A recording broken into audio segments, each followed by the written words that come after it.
Hey, this is David Rovix with another episode of Discussions with David, which, as always, well, it's just coming to you at a slightly different time than usual, but as always, you can find archived at youtube.com/drovix and in podcast form if you look for This Week with David Rovix, wherever you get your podcasts. And I'm very happy to have with me John Lasdun, who is one of the folks involved with the Working Class History Project, which is an absolutely amazing project, which I've been deeply impressed by for quite a long time since my friend Paula, historian in Australia, turned me onto it. And we've got John with me now. But John, I mean, people who have been to the website workingclasshistory.com or seen working class history on any number of different platforms. I mean, I know that there's a lot more people out there, who have seen all of this stuff than are listening to this broadcast, because you have a tremendous a number of followers on many different platforms doing amazingly wonderful popular education. And I know Americans are apt to use a lot of adjectives, but I'm just wildly impressed by both the content of what you're doing with this work and also the reach. And I want to talk about all of that, but I won't try to talk about everything at once. But can I just hello, how did you get into history in the first place? As a you came at it from a radical as a radical first, and then got into history later, or was the history did the history come before the radicalism? Well, firstly, just to say hi, well, thanks, thanks very much for that, and thanks for having me. Yeah, we're fans of yours as well. Thanks for all the great work, and we've used some of your music in our podcast as well, which we're grateful for. Especially given the Creative Commons nature of your work, it's much appreciated. In particular, we used your song about the name has just escaped me, about opposition to the Vietnam War song. Song for Hugh Thompson, was it, or no? No, something March. Oh damn! Oh jeez! I'll Oh, have to look it up. but no, it wasn't that one. And it was like, some of the lines were like, something ROTC offices go up in recruitment offices go up in flames, and things. I can't remember the name of it, but it's great anyway. So thanks Excellent. for that. Yes. And your website is divided up according to months. I mean, this is when I was looking at the way the book is divided up, and so many of the stuff on the different platforms you have divided up by month. It's sort of giving me flashbacks, because I didn't know anybody else who was dividing up working class history according to months and listing events that had taken place and doing this history of like what happened over the today in history. And I mean, the feed is just amazing, and so many people are following it. But I'm getting ahead of myself again. Yeah. Oh, so your question was history. I'm asking too many questions at once. But how did you get into it in the first place, as an individual?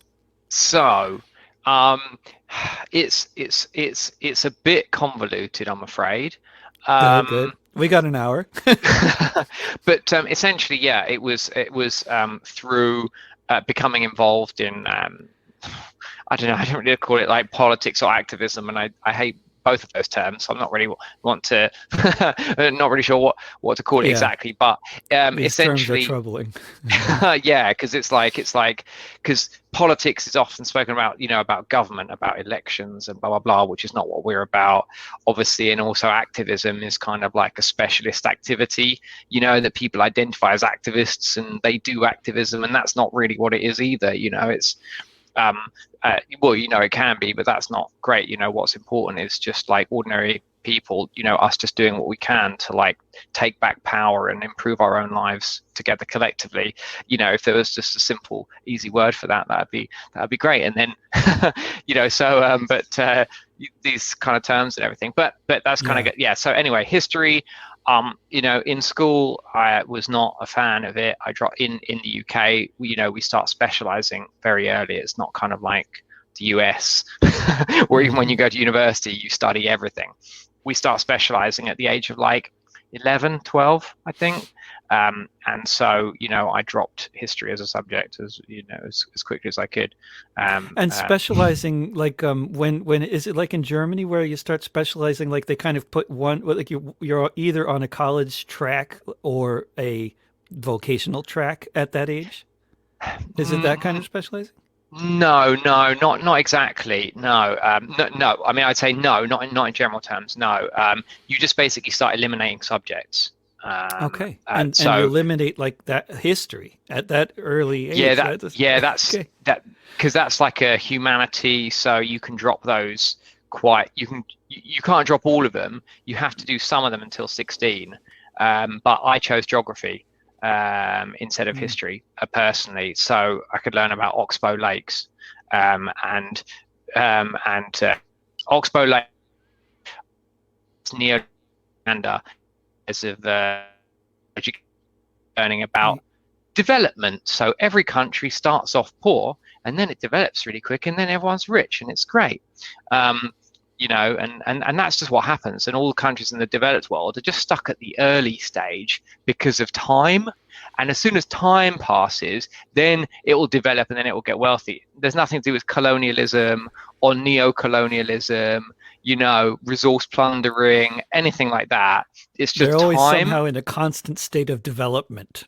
Exactly. And, they just have to be patient and wait. And then they'll all have, PlayStation 5s and jacuzzis soon enough. Anyway, so this is I need to be a bit briefer. So anyway, yeah, dropped it in school, didn't give a sugar.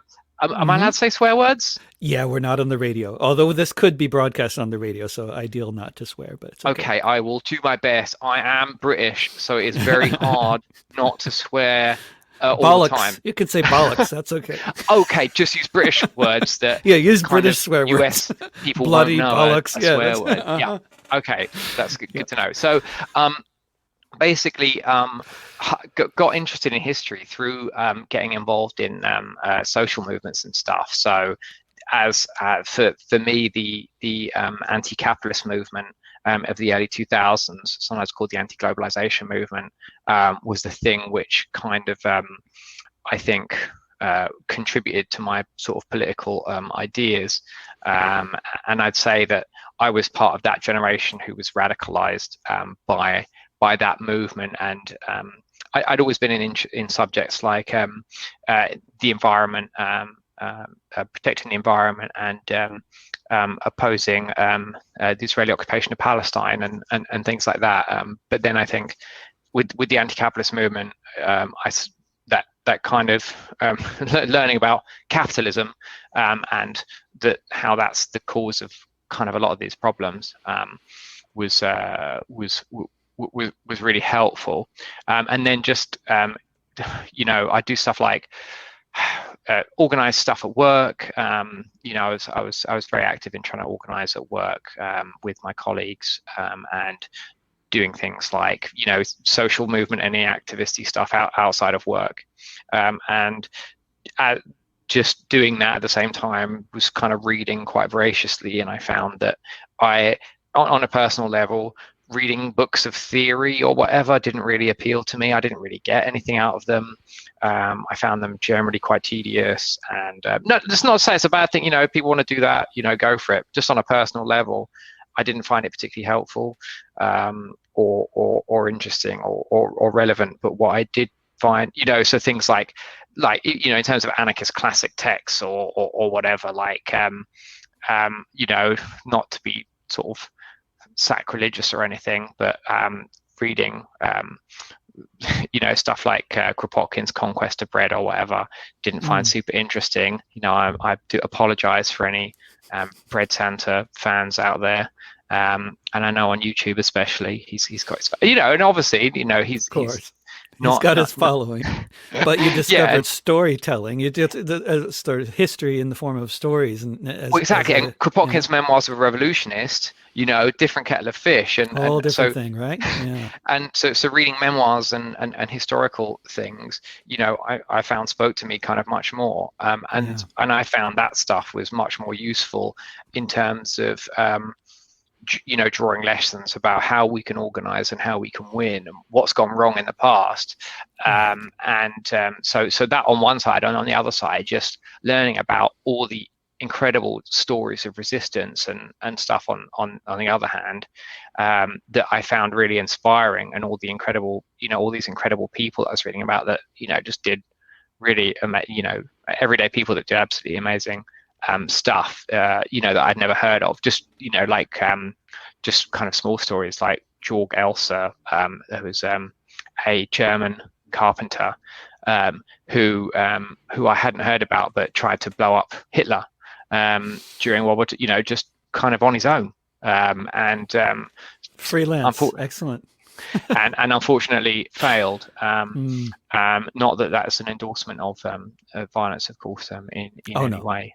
This is purely for educational purposes. But and stories like that, and also at the same time learning about just the kind of everyday atrocities of capitalism and colonialism, which are history is replete with, but most people aren't that aware of, really, how much kind of blood there is over everything that we have.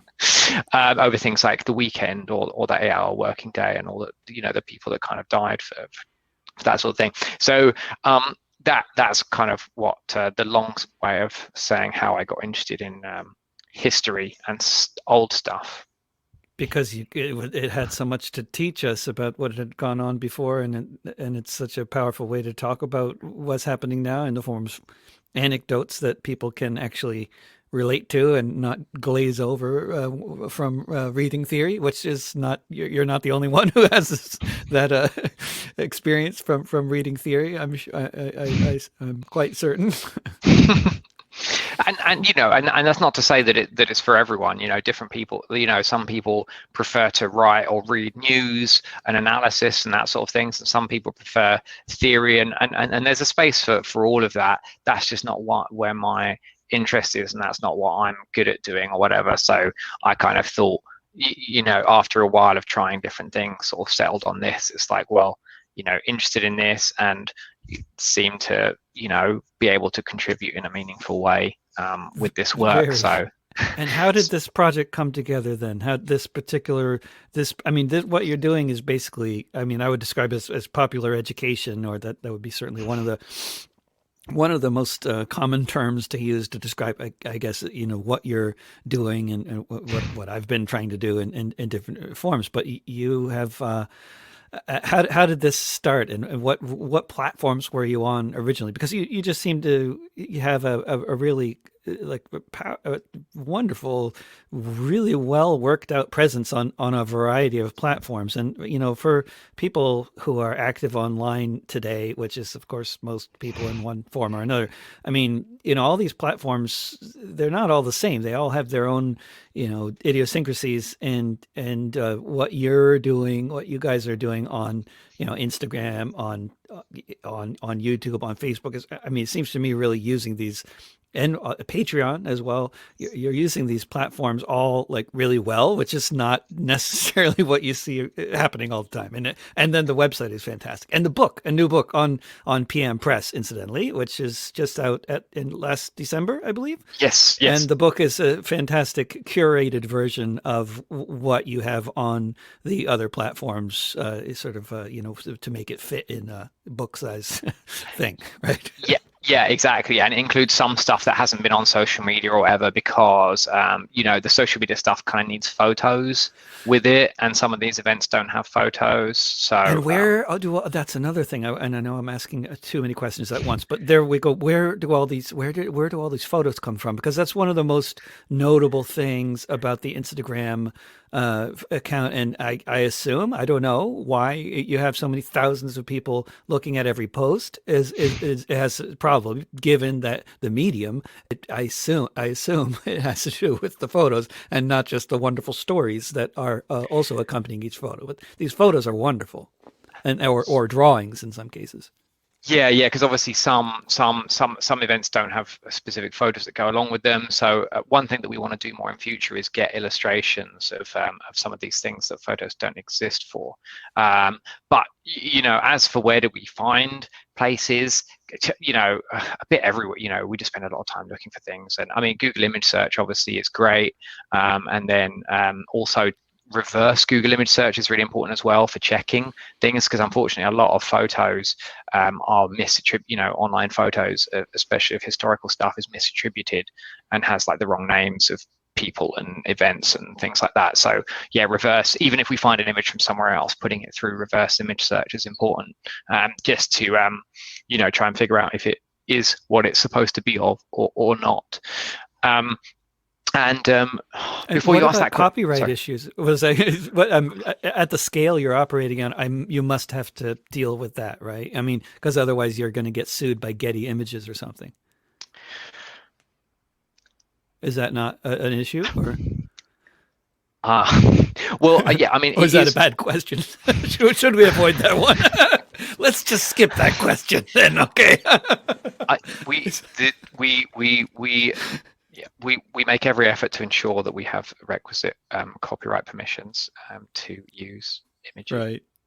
that we do. I mean, there is a big problem generally with these big photo houses like Alamy and Getty, and some, some of the behaviour they engage in is pretty reprehensible. So, Yeah. they do things like they'll, sometimes they won't even buy the rights to photos. They'll just find historical photos, they'll scan it, and then they'll claim that they're the copyright holder and charge people for using it, even though they're not.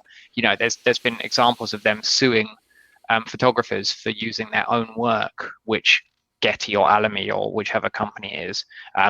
I can't think of the specific company name this lawsuit was about, so don't think this is a specific one. Any kind of, so this isn't a legally binding kind of claim or anything, but some of these photo houses have even sued photographers for using their own work. And I actually even saw the other day a Twitter account I follow called Spanish Civil War, run by a guy called Nick Lloyd, tweeted a photograph. It's kind of a well-known photograph for kind of leftists or anarchists in particular from the Spanish Civil War, of a woman in Barcelona with her fist raised in front of a flag that has CNT-FAI on it, which was an anarchist group and union in Spain at the time.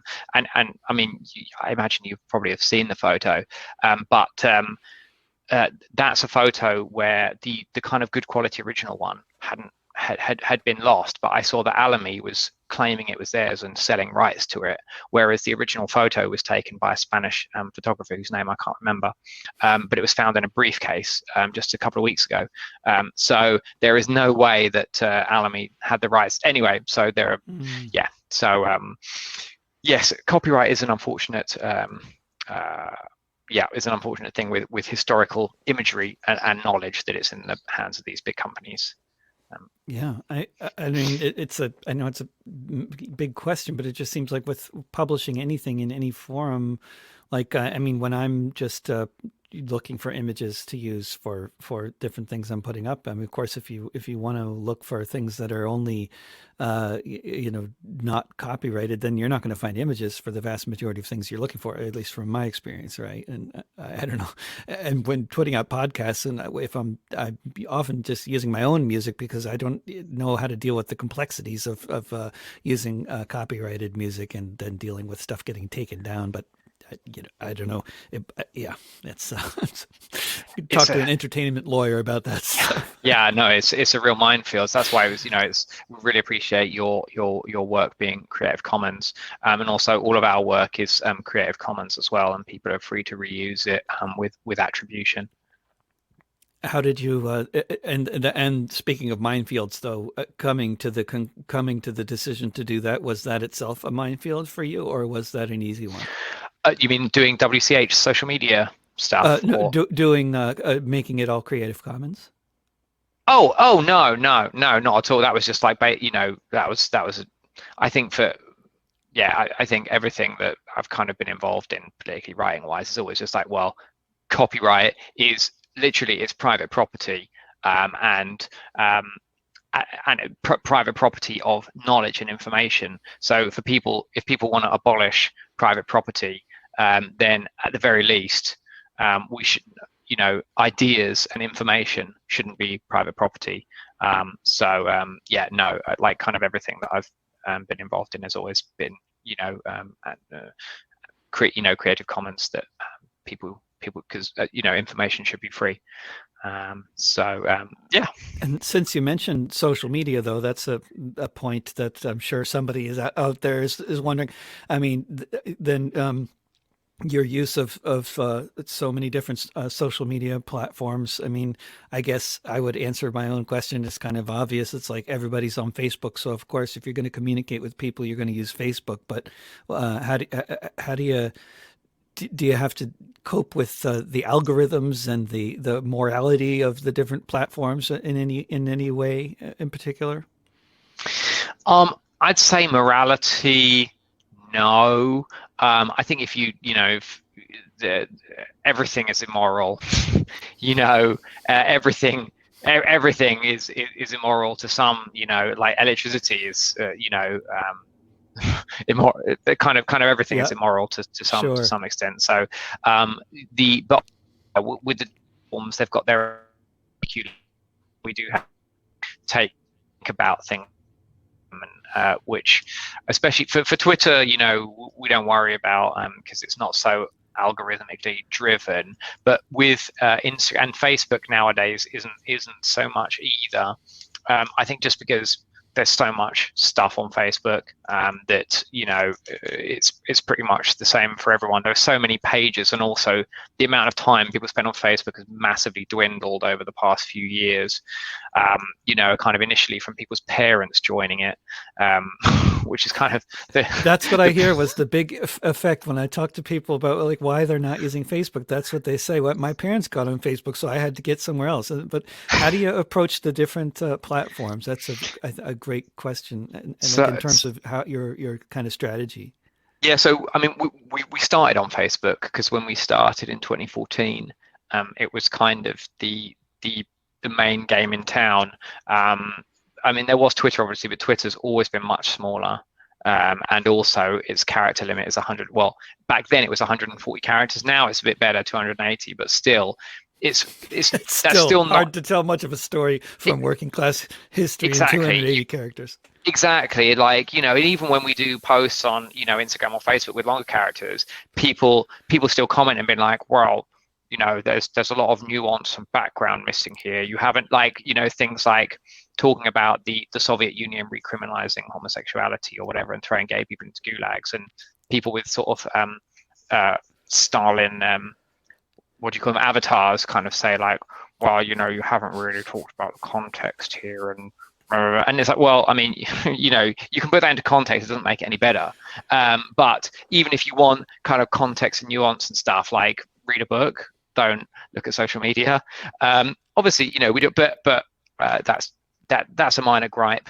But obviously, yeah, I mean, Twitter is, the character limit makes it very difficult to tell any kind of story. So yeah, Facebook is what we started on because, especially back in 2014, it was, very big, very popular. Lots of people using it, and we thought there wasn't really anyone else doing something like we wanted to do, which is kind of why we thought that we would start doing it.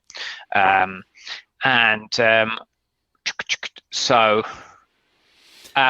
obviously more recently, thankfully, we got enough supporters on Patreon that we could set up some kind of get some social media tools to help us update different multiple accounts kind of remotely and automate some of it, which meant that we were able to start an Instagram account, which has been very fortunate. I think we managed to, I think it was a year and a half, 2 years ago, we managed to start the Instagram account, and which is very fortunate because since then Facebook has had a huge decline, particularly in the wake of the Cambridge Analytica scandal and the fact that it got Donald Trump elected and is basically tearing apart society at the seams, but contributing to that. but yeah, so it was kind of, so yeah, in terms of the algorithms, Instagram in particular is one where you have to be more wary. So which is kind of unfortunate in a way, because if you post stuff which isn't that popular, then it makes anything else you post less popular as well. So that is a shame in terms of history stuff, because it means that you post stuff about the places where we have more readers, like the US, it gets more feedback and then it gets seen by more people. Whereas, you post stuff about places where, there's fewer people who really live there, like Guyana or Zanzibar or Indonesia or something, and it generally gets less response. And so that was kind of why that was one of the things that was good about doing the book, that it meant that we could take a much more broader kind of view, and have a much more kind of broader selection of stuff without having to worry about getting kind of our content getting killed by the algorithm for not being quite popular enough. That's interesting. And then have you, since putting out the book, I know it's only been out for a few months now, but have you found that you're, I mean, probably it's this crazy question because it's probably too soon to even be able to tell, but do you find that putting out the book is getting more attention to any different historical anecdotes that don't get as much attention on Instagram because it's not about the US or something? Couldn't really tell, really. And I think, in the book there's over kind of 700 stories, so like short, just like very short kind of, I don't know if you call them stories, but snippets or whatever. So no, we couldn't really tell. And then trying to put together such collections myself. I mean, in my own efforts, it's been relatively easy because I've only been putting together collections of stories that I've already written songs about. So that kind of like, narrows it down. But how you have written a lot of songs.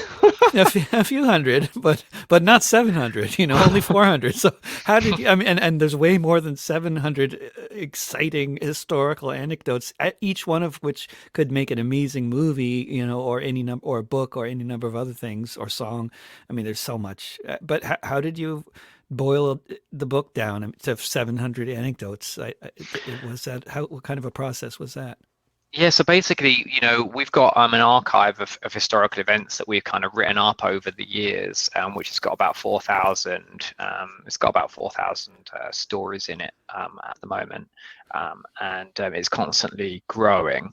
So we basically, sorted it in date order, went through to choose 2 a day.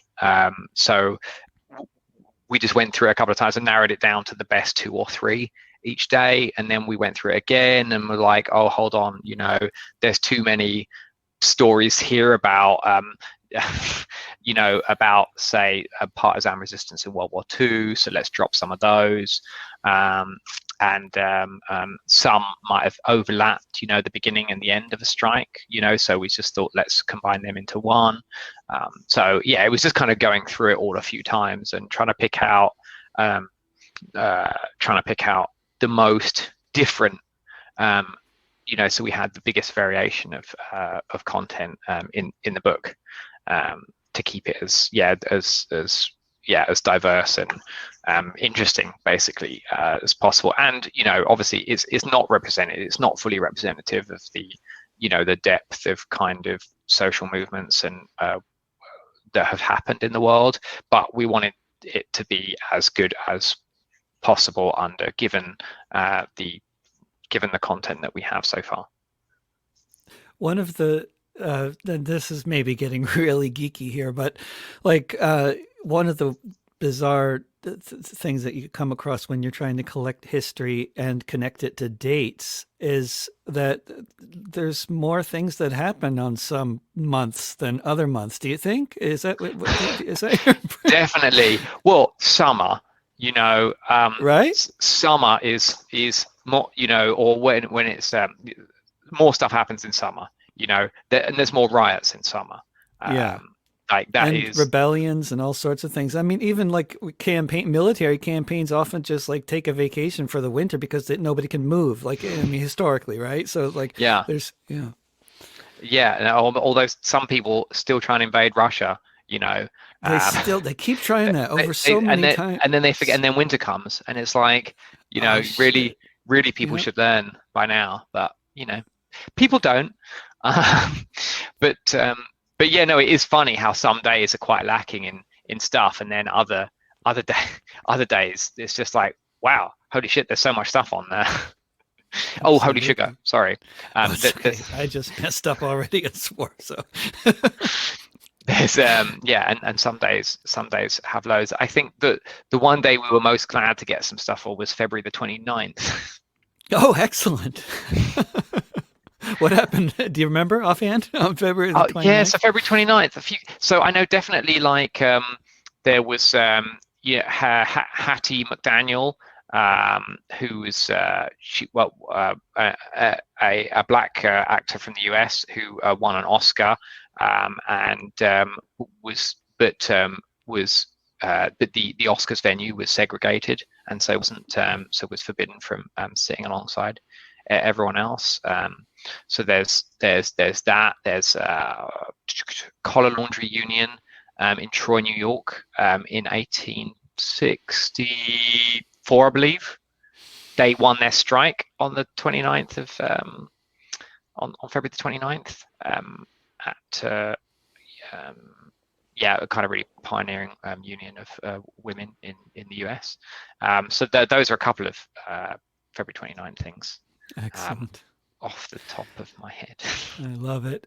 And in the introduction to the book and on the website, and I mean, one of the themes I think in the first paragraph you mentioned is the way history is basically a collection of stories that represent the struggle between the haves and the have-nots in one form or another. Like this, I mean, I'm paraphrasing here, but the this sort of the history being a phenomenon that is basically uh, caused by this ongoing struggle between those who control everything and those who are trying to eke out a little corner of existence for themselves within an unequal society.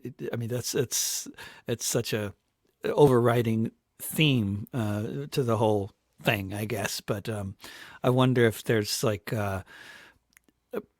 particular. I mean, you're with this book and with everything you're doing, you're getting such a broad perspective. And I don't know where I'm going with this question, but like, are there sort of broad kind of themes that you're noticing as you're putting together the book that are maybe, I don't know, which kinds of broad themes kind of come to mind as you're putting these things together? It's way too much of a broad question. Broad Broad themes of themes this, in what yeah, like context? Sorry. yeah, like the as your is I guess what different forms are you looking at in terms of the struggle between the haves and the have-nots that you would like characterize as sort of major themes? And that's way too broad a question, isn't it?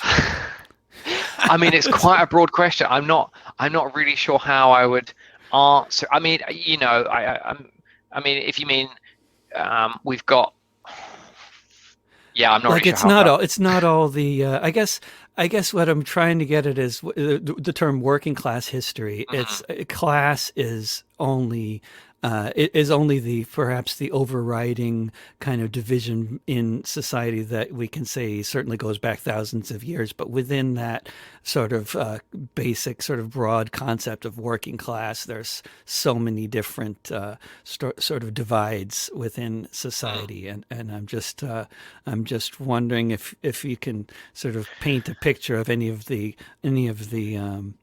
Mhm. Whatever comes to mind when I say that, basically, because I know Yeah. people probably wonder like why working class history as opposed to characterizing it in some other way. They're characterizing this conflict in some other way. Yeah. Yeah. Okay. Well, I think how to how to answer that question. Um, but yeah, I mean, I suppose there are uh, all all kinds of divisions within our class. For things like from very basic things like to do with work, like things like we're divided into employed and unemployed. So that those of us that have jobs have to be in kind of constant fear of those uh, essentially being let go and being replaced by the what's sometimes referred to as the reserve army of the unemployed. Um, you know, different enterprises, different companies, corporations compete with each other, um, and so um, that's another way that we're divided, which is super effective, because that can kind of ensure, capitalism kind of builds in its own defense mechanism, so say if you have like um, uh, an automaker where its workers win really great paying conditions, then the company will make less profit, so it will go out of business, and then be overtaken by it will either go out of business or be taken over by a competitor that pays its workers and stuff less. Mm. There's that. There's obviously uh, um, in our again, like with work, a lot of stuff that is a lot of work which is seen as stereotypically women's work isn't even considered as paid work, particularly things like reproductive labor, caring labor, and housework and things like that is often just isn't even deemed of being worthy of pay Right. um, and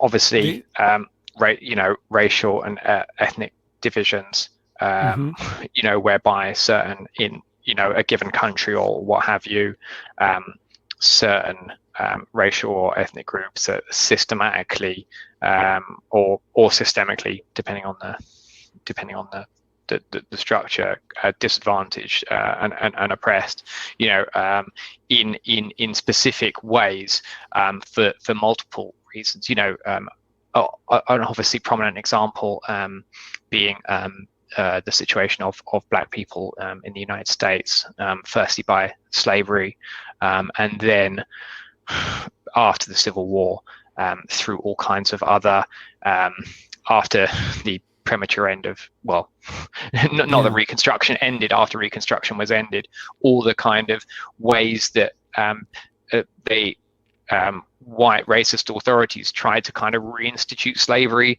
by other means, hmm things like black codes and things like that, required all um, which required all black people to work for a white employer and forbid them from changing jobs and that sort of thing. And then anyone who breached those laws could essentially be put in prison and then enslaved again legally under the Constitution, which obviously kind of famously today still does permit slavery, as long as it's punishment for a crime.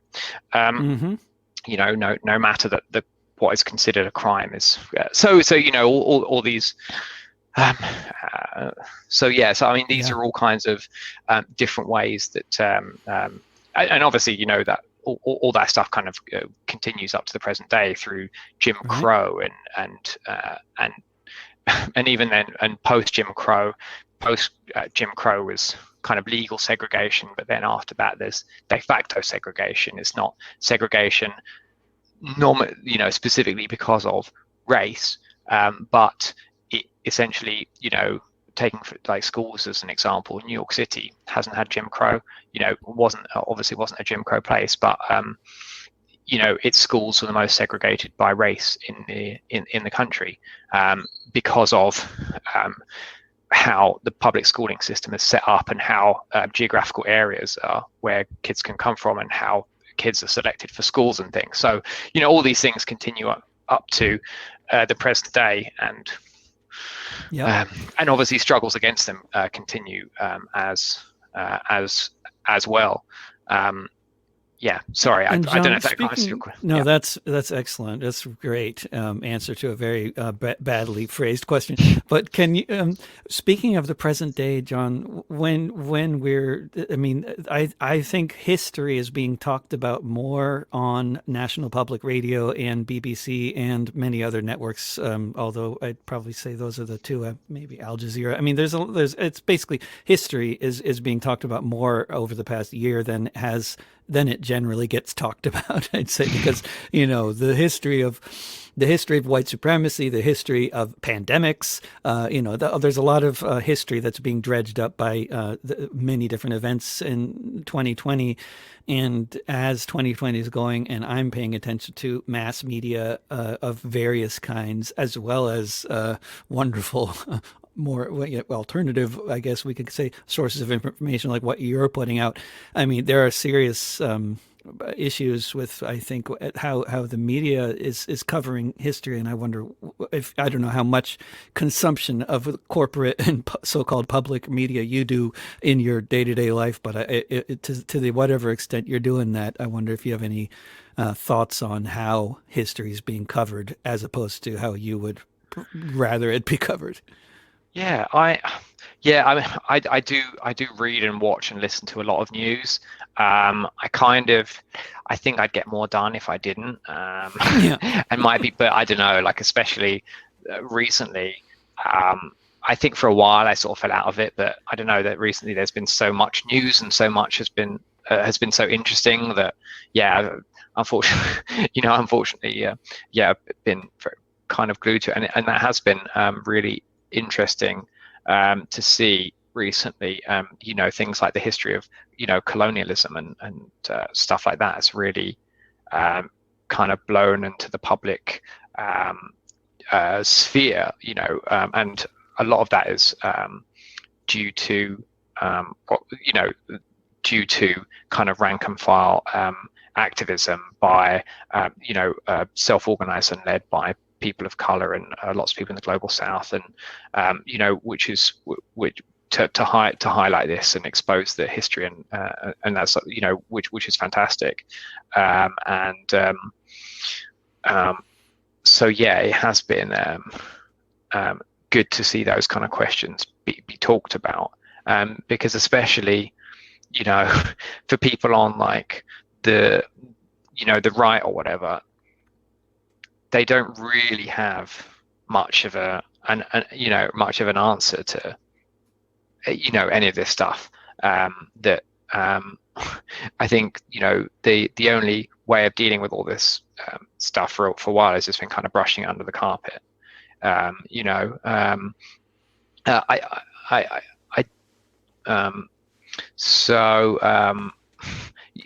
Because so much terrible stuff has been done in the names of Britain or the United States or what have you, in terms of genocide, slavery, whatever kind of crimes you can think of, but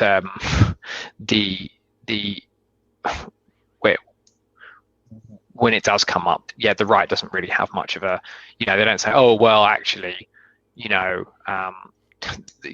can't really do things to justify the genocide of Native Americans, say, or any of the other genocides of indigenous peoples in other places. It's more just kind of just try and brush stuff under the carpet, and brush stuff up the carpet, and then accuse other people of trying to airbrush or erase history or something. And it's like, well, no, that's the exact opposite of what's happening. Is now people are saying, well, we need to talk about this. We need to talk about this history and deal with it, and not just brush it under the carpet or erase it or rewrite it, which is what has been done up to this point, where people said, oh, so Christopher Columbus in 1492 or whatever sailed the ocean blue and something, and then turned up in the Caribbean and started, I mean, enslaving and murdering everyone that he came across. It's sorry, that's my cat. Hello, cat. Cat can be on the podcast too.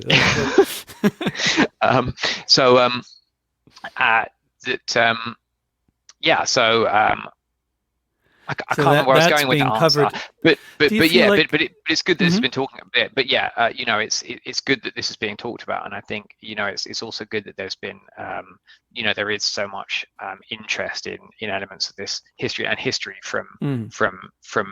uh, kind of, I wouldn't say forgotten perspectives, but deliberately erased perspectives, you know, of oppressed people and indigenous peoples and women and working class people, and you know, yeah. Yeah, definitely, right? And do you get the impression there are certain aspects of the horrors of history that are now being talked about more than other aspects? I mean, I don't want to ask a ridiculously leading question, so just to say where I'm going with this is Mm, my impression is that so many of the worst aspects of the U.S. History of institutional racism, for example, are being dredged up, and as they most definitely should be in every detail. But what's not often being dredged up is the history of resistance. Like, the KKK's domination of the South is being talked about a lot, and and it sure should. And what happened in the pogroms, the massacre in Tulsa, and so many other things that everybody should know about these things.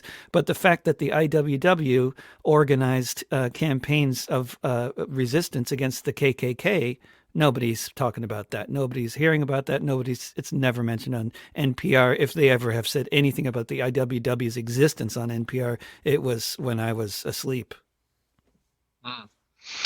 Um, yeah, and I think that is, you know, stories of resistance, I think, are often written out and um, are not written about, especially when they, you know, step beyond the bounds of what the kind of, whatever you want to call the media, the mainstream media or the liberal media, or, you know, whatever deem acceptable, which is kind of essentially non-violent protest or lobbying, and so um, Yeah. and you know, so that stuff is generally hasn't been spoken about that much. And you know, in the United States, I think a good example is, I think people still talk a lot about the Civil War and its role in ending of slavery, you know, which is true, and that there is that strong connection there, obviously. But there's also been, you know, centuries of uprisings of enslaved people across the Americas, obviously, in the United States, but also in Latin America and the Caribbean, most famously, obviously, in Haiti, which was where there was a successful revolution against slavery and French colonialism, which Haiti is still being made to pay for today. Which is one of the most powerful historical anecdotes I think that anybody could ever bring up, is the fact that Haiti had to pay reparations to France for how long after the Haitian Revolution? Like over 100 I years. believe 2015 it was technically when it was paid off. But you know, in a similar on a similar line, the UK government, or the British government, as it was then, when it's the date generally given for the British Empire abolishing slavery was 1833, I believe, although that's not technically true. That's when it was when it was originally largely abolished just in the British Caribbean, albeit that enslaved people would still have to work for their former enslavers for a period of 4 more years. but also the enslavers were compensated by the British taxpayer for the loss of their quote property, and that is a debt which the British government only finished paying off. I can't remember the exact year, but it's in the last few years, and that huge injection of public capital actually gave a lot of these enslavers the capital to actually be able to start businesses, industrial businesses. So this kind of injection of capital actually kind of helped jumpstart the Industrial Revolution and industrial capitalism in Britain. And I think this is something which even a lot of people that call themselves Marxists or anarchists or whatever kind of forget about, is they see kind of capitalism as superseding pre-capitalist forms of like slavery and things like that. And it's like, well, you know, it did sort of come later, but you know, the birth of capitalism was very much still predicated and based on the exploitation of enslaved people. You know, so that was in Britain, and obviously in the States, the Industrial Revolution here was powered by textiles, which were still picked from cotton picked by enslaved people in the South. So again, you know, capitalism in the northeastern United States was still based on the exploitation of enslaved people in the South. But we were talking about and resistance. So obviously, and all of these, and again, you know, similarly in the UK, people talk about the abolition of slavery, and people talk about famous abolitionists in the British Parliament, but not many people talk about all the rebellions of enslaved people across the British Caribbean. No, those are the stories they want us to hear about, right? It's the parliamentary opposition and the official wars, right? Not the Frederick Douglasses or the John Browns or the more sort of grassroots kind of stuff. Is that? Yeah, and not the people who decided to not to take it on turn the other cheek or whatever, but to kill their enslavers and burn their plantations to the ground, and similarly with similarly with other movements like the Suffragettes, who with the right to vote in Britain. People talk about their hunger strikes and things like that, but don't talk about the window smashing and the street fights with police and the arson attacks and the bombings and the throwing axes at politicians and attacking politicians with horsewhips and all that sort of thing, because that wouldn't set a good lesson. Right. You know, what they should do is write to their elected representative. That's right. And remember that, permitted marches will just succeed in getting us everything, along with voting and writing your elected representative. Yeah, even though, of course, women didn't have elected representatives at that point. Yeah, right. They couldn't vote. So, but I remember people talking about that idea of, in high school when I would mention something going on in some other country where things needed to change, and they said, well, they should just vote that person out of power. Like they just thought that's the way it worked everywhere, and if you couldn't do that, then it must be not this is the only possible solution. John, when you're trying to tell stories in a way that works, do you find that the best way to do it is to just get to something around a sort of individual or small group kind of human level? Because like when we're talking about something like the Haitian Revolution, like 1/3 of the population of Haiti died in the course of the revolution. Every building in the whole island was destroyed. It was, to try to get any kind of a handle on the level of death and destruction and torture and horror would be really just about impossible. But you can tell an individual story from that, and maybe that is more effective. Is that your experience? Well, I think that in general, where we can, well, you know what, our content is all a mixture of individual stories and bigger stories. I think stories of masses, and I think in general terms, we think that stories of masses are kind of more important, because you know, what the media or schools and things try and do, or Hollywood when it does with any story, is partly for and with Hollywood and stuff, you could say it's large part for storytelling purposes. Like, you can't tell a story of you can't have a movie about, say, the miners' strike in Britain with 230,000 main characters. So you have to like pick a couple. But things like, when the media talk about, again, if we take the example of the miners' strike in Britain in 1984-5, that was a huge story with over 200,000 miners taking part, but the press portrayed it as Arthur Scargill, who was the union leader, against Margaret Thatcher, who was the Conservative Prime Minister. So I think, if you want to call them like bourgeois or capitalist, right-wing commentators like to talk about things like that, because ultimately, and schools, whatever, teach that because ultimately they're beholden to the great men of history. And it is usually men, Margaret Thatcher being an exception. The narrative of great men shaping history, and obviously that's not what we think drives history. I think there's plenty of historical evidence of that being the case. So, but kind of abstract stories about 10,000 people did this and blah blah blah. That they're not as engaging. So yeah, we do try and highlight stories of individual stories of ordinary people who've lived through some kind of extraordinary events.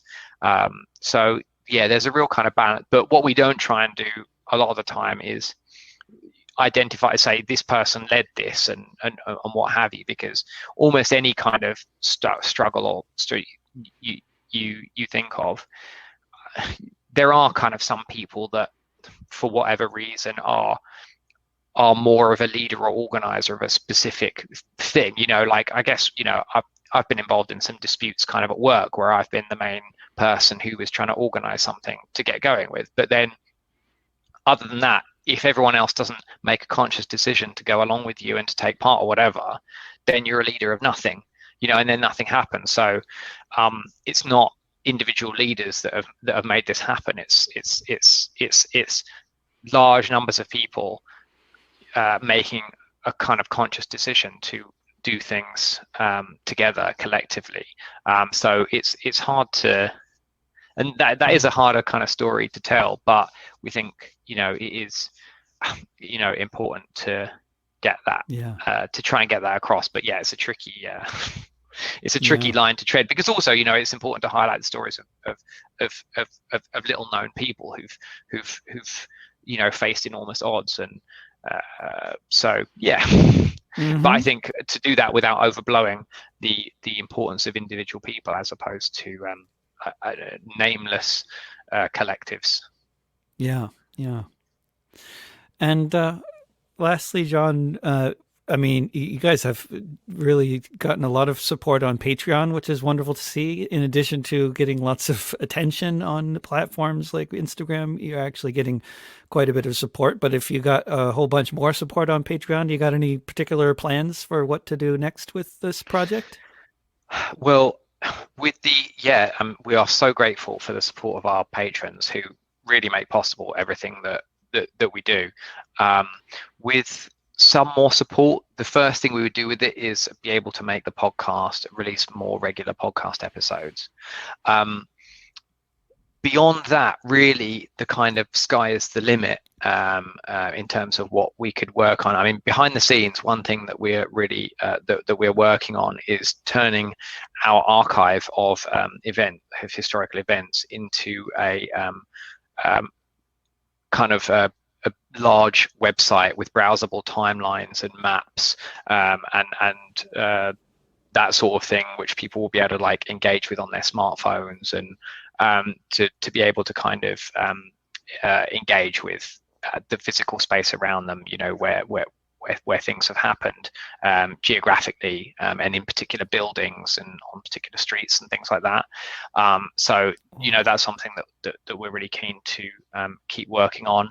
And but beyond that, if ever we started getting something like Chapo Trap House money or anything or anything like that, we'd be able to do explore other things, like especially media that are expensive, like video, because kind of any things like documentary is extremely powerful storytelling tools, but it's not something that we have the capacity to do at the moment. So kind of dream wise, we could do things like that, like make documentaries about some of this stuff, and even sort of establish physical not right now, but when we can be in the same room and breathe when it's safe to breathe the same air with each other again, then kind of physical, potentially physical exhibitions. This is all kind of like dream stuff, essentially the more support that we have from wherever, the more different things that we'll be able to do, and the more people will be able to reach and hopefully inspire more. And obviously we want to do more book and print publishing as well, with our friends at PM Press. Yeah, excellent. Wonderful. Well, it's been great talking to you, John. Thanks so much for joining me for the hour here. Yeah, no, great chat, and thanks very much for having us. And yeah, pleasure. I'll talk to you soon. Cheers. Talk to you soon. Bye. And thanks, everybody, for tuning into this episode of Discussions with David with John Lasdun of Working Class History. Check out workingclasshistory.com. Support them on Patreon. Follow them on Instagram, Facebook, YouTube, Twitter. And you can find this interview archived if you look for the podcast This Week with David Rovics, wherever you get your podcasts, or go to davidrovics.com/thisweek, or get the David Rovics mobile app, or go to youtube.com/drovics and look for the Discussions with David playlist. Okay. Remember, mutual aid will get us through. Trust your neighbors. Don't pay the rent unless you really have to. Bye for now.